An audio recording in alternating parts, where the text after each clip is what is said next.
There's a foot of snow on the ground, and it's minus 13 degrees centigrade here in Zalicia, one of the scores of small villages that were evacuated in the aftermath of the Chernobyl disaster. This is the first stop on our 2-day tour. We've got about 15 minutes to poke around the things that were left behind when the locals packed their bags and headed south in 1986.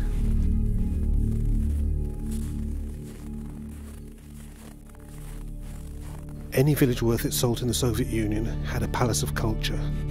It was the focus of all recreational activities, clubs, dancing groups, that sort of thing.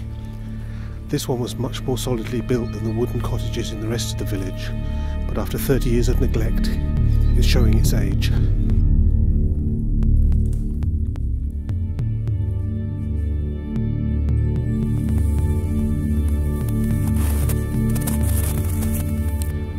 The people who lived here didn't have much in the way of creature comforts. Goodness knows how they kept themselves warm during the long Ukrainian winters. I'm freezing, even though I've got 4 layers of clothes on and heating pads in my boots. We're going to leave Zalicia and drive further into the exclusion zone to Kopachi.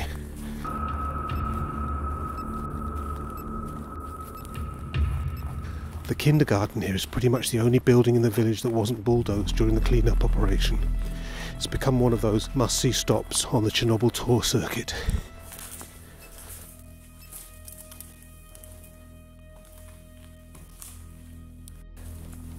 Soviet kindergartens turn out to have been rather well equipped. They all have these little dormitories with bunk beds where the kids could take their afternoon naps. The rustic bed frames and the zombie dolls give the place a suitably sinister atmosphere. It's pretty clear that the dolls have been put into photogenic poses by amateur photographers who've been through here before me.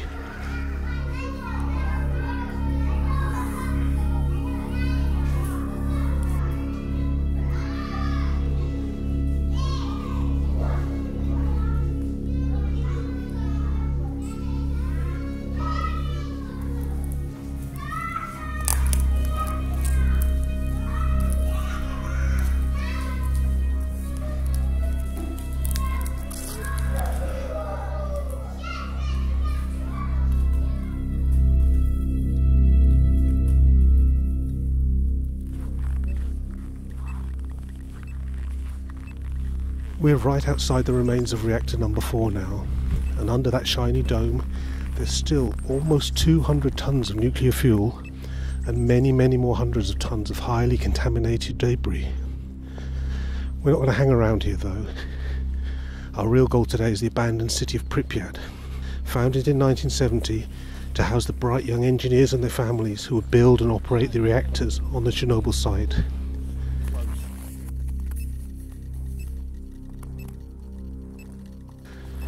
Signs at the side of the road mark radioactive hotspots. These guys can't resist getting up close to measure the radiation levels. In the 1980s, Pripyat would have been a reasonably comfortable place to live, as far as closed Soviet cities go. I've been here a couple of times before, and one of my favourite places is this cafe on the river port in the east of the city.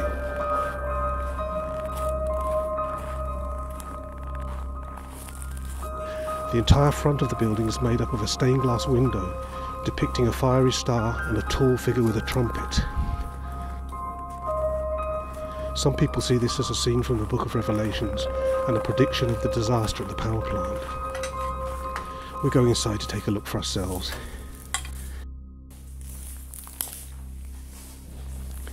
Actually, the Book of Revelations is mentioned quite frequently in the more colourful accounts of the Chernobyl disaster. The gist of it is that when the third angel of the apocalypse blew his trumpet, a star fell to earth and polluted large bodies of water. Many people died from drinking the water. Now the spooky part of the story is that the star was called Wormwood, and the Ukrainian name for wormwood is, you've guessed it, Chernobyl. Anyway, that's the Bible lesson over for today. We'll leave the cafe and walk towards the city centre. In the summer you'd probably need a machete to get through here. It's hard to believe that these overgrown forest tracks used to be wide, tree-lined avenues.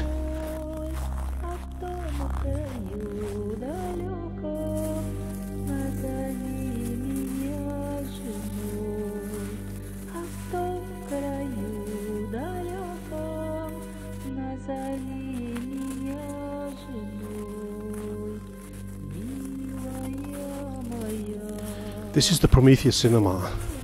Prometheus was the god who stole fire from Mount Olympus and gave it to man for his own use. We're going to take a look inside.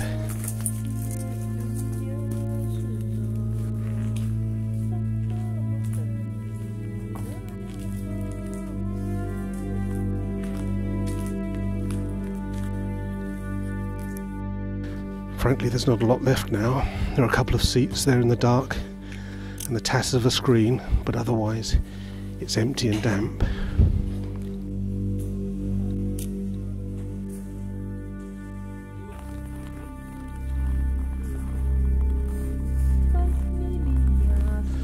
Although it's freezing, this really is a perfect time to be exploring the city. It's late afternoon and the light from the pale winter sun makes everything glow. Unfortunately, it's not going to last much longer. It'll be dark in about 45 minutes, and then we'll have to stop for the day.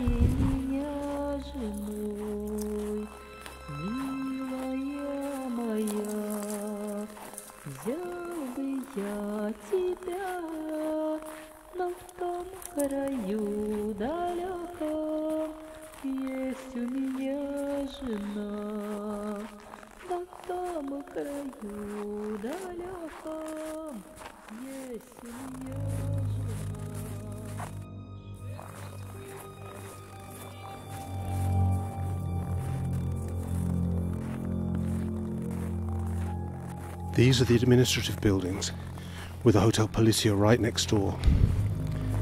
If you've got an Xbox, and I haven't, you might recognise it from the game Call of Duty 4.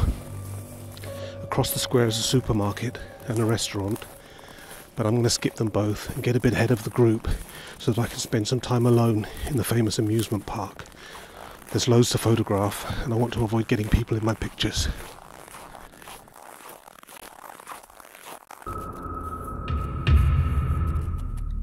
This place was due to open on May Day 1986, but of course, by then the city had been evacuated. It's probably an urban myth, but I've heard stories that the rides were run briefly on the morning after the incident, partly as a test and partly to distract the people of Pripyat from the nightmare that was unfolding on their doorstep.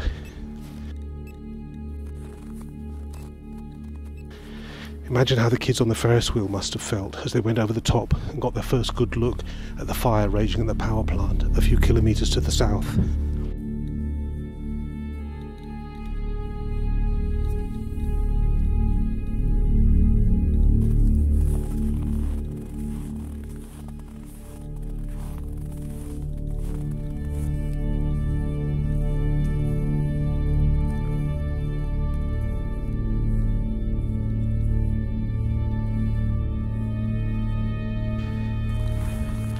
It's almost dark now.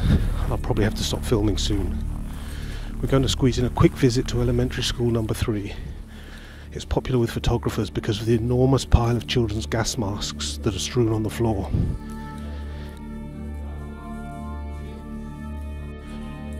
In the Cold War Soviet Union, all schools had large stores of gas masks, and during the clean-up operation, these were raided by the liquidators, who removed the filters for their own use and left the masks themselves in heaps on the floor.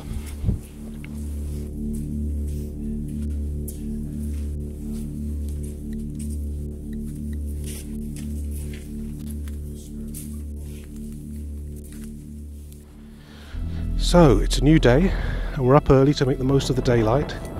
It's snowing, as you can see, and it's rather windy.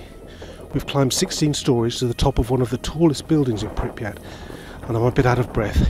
But look at this view.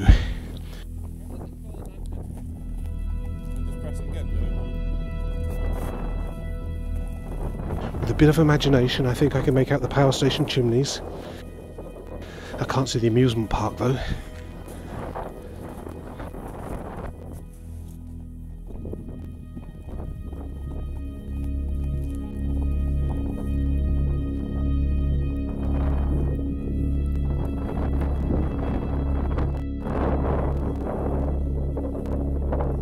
My hands are freezing.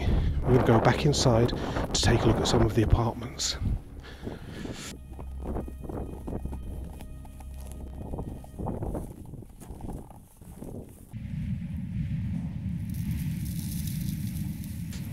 Actually, there's not that much left to look at. Most of the furniture and appliances have been smashed or removed.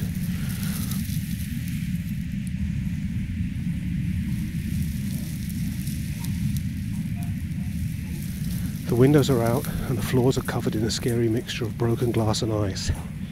It's pretty slippery, so I'm going to try and keep one eye on my smartphone and the other on the floor.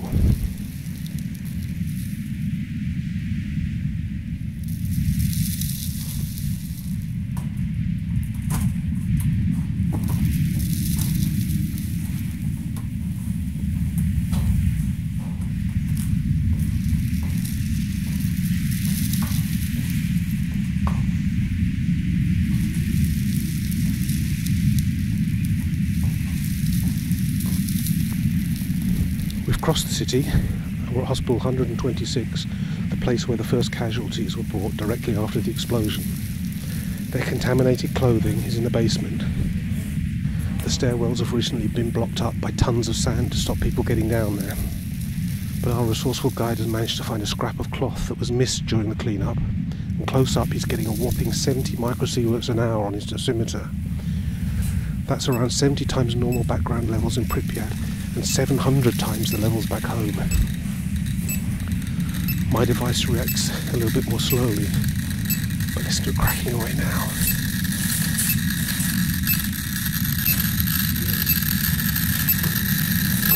That's hot enough for me. I'm going upstairs to explore the rest of the building.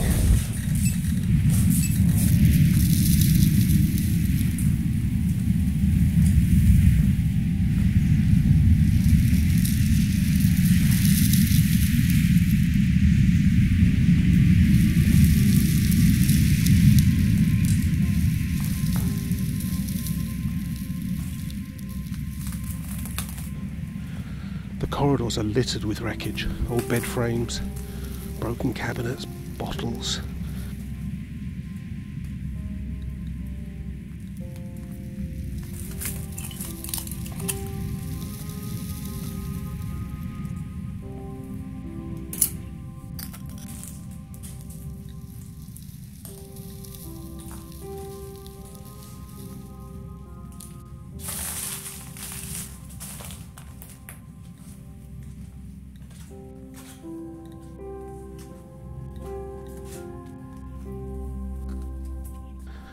Some of the rooms contain bits and pieces of furniture, chairs, couches, weighing machines, medicine bottles, as well as some sinister looking surgical contraptions.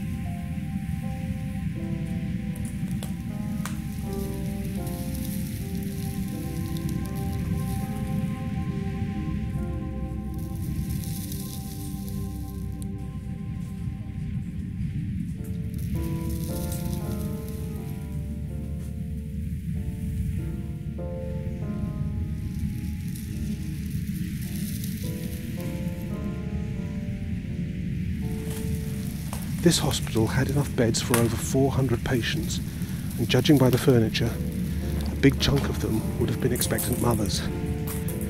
Pripyat was home to a lot of young adults in the 1980s, and when they weren't busy making nuclear power, it looks like many of them were busy making babies. About 1,000 were born every year in a city of less than 50,000 people. I don't know, but that feels like quite a large number to me. So much for radiation causing infertility.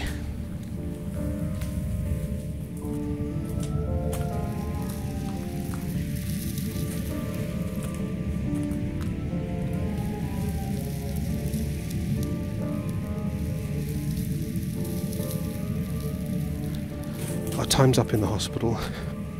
I'm not going to take the lift down.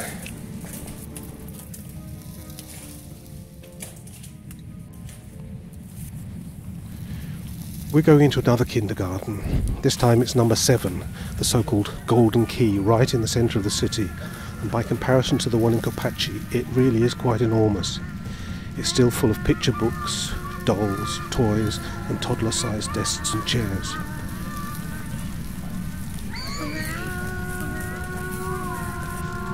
We've got about 20 minutes to explore, and I'm going to have to tread very carefully if I want to avoid tripping up.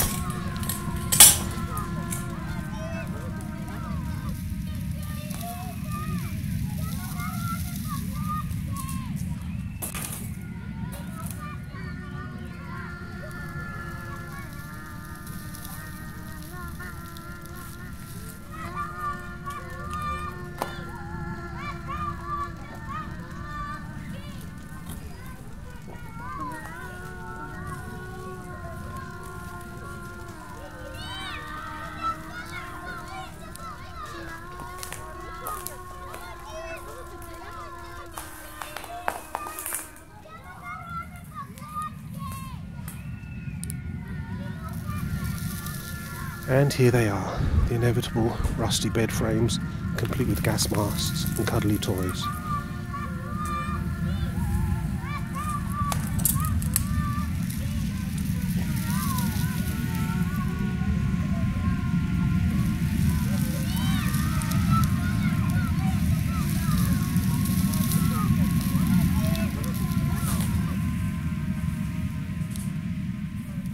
We're on the outskirts of the city again, and this is our last stop in Pripyat.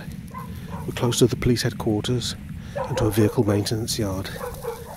Look at this old Lada, somebody's pride and joy from an era when there was a 6 or 7 year waiting list for a car like this. Across the road there are abandoned trucks and buses. I'm a bit of an old car fan and I love looking around scrapyards. These vehicles are not radioactive, but hundreds of trucks, tanks and helicopters that were used during the clean-up operations were so badly contaminated that they were parked out of harm's way in a huge vehicle graveyard whilst the authorities worked out what to do with them. It must have been an amazing place to visit, if you ignore the near-lethal radiation levels. They're all gone now, dismantled and buried in trenches, out of sight and out of mind. You can still see them on Google Earth if you turn on the historical imagery option.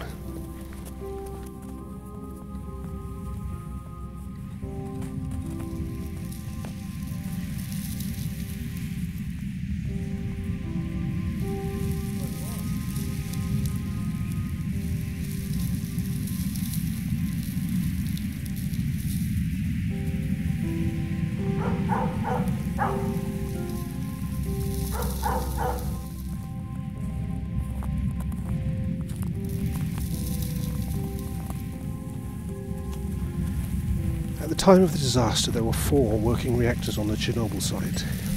2 more were under construction and quite a few more were planned. This is the unfinished cooling tower of reactor number 5 and it's a huge cathedral of a place.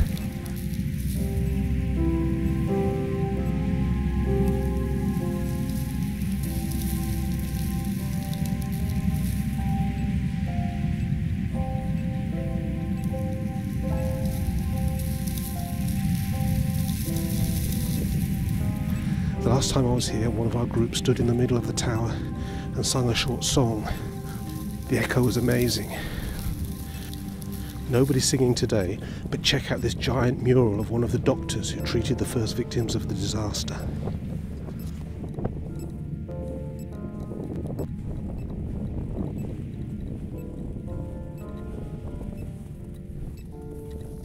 It's late afternoon already and the sun's going down. Our very last stop is the Duga over the horizon radar receiver. There's a dog here to meet us. He seems to be on pretty friendly terms with our guide.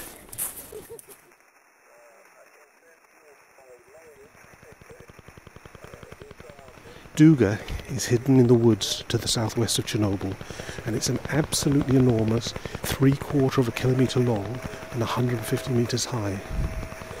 It was designed to receive signals bounced off the ionosphere and to detect missile launches half a world away in the USA. It was a massive pain in the backside for radio enthusiasts because it interfered with their signals, producing this throbbing, ticking noise. It was commonly referred to as the Russian woodpecker. To me it sounds more like a Russian helicopter.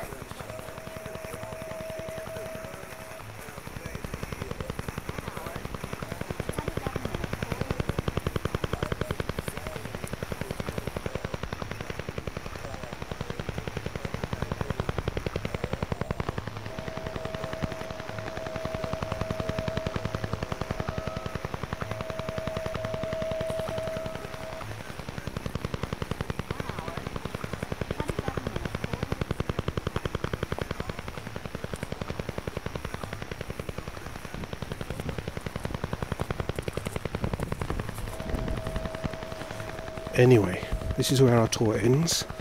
Probably just as well, because I can't feel my toes anymore.